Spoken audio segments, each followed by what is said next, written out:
سلام خدمت شما دوستان عزیز. لباسشویی دو قلو بعضی موقع مشتری میاد میگه قسمت شستشو وقتی آب میریزین قسمت آب میاد به قسمت خشکون. اگه یک موقع همچین مشکلی برای شما هم پیش اومد، دریچه پشت لباسشویی رو باز میکنین. این قسمت مال تخلیه آبه که با این تسمه از بالا با اهرام تخلیه آب وصل میشه. اینو باز کنید.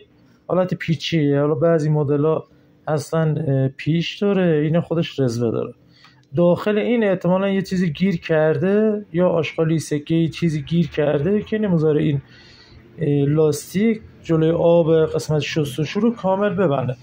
خاطر همین آب میاد قسمت فریزر جمع میشه.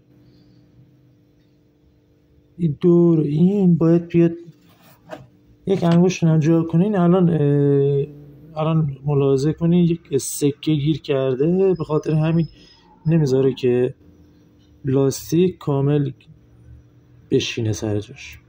فقط همین کار رو بکنین، داخلش یک تمیز کنین. همین لاستیک اگر پارگی چیزی داشت حتما تعویض بشه، اگه پارگی چیزی نداشت یا فنرش زنگ زده باشه، پودر شده باشه، حتما باید فنرش رو عوض کنین. موفق باشید.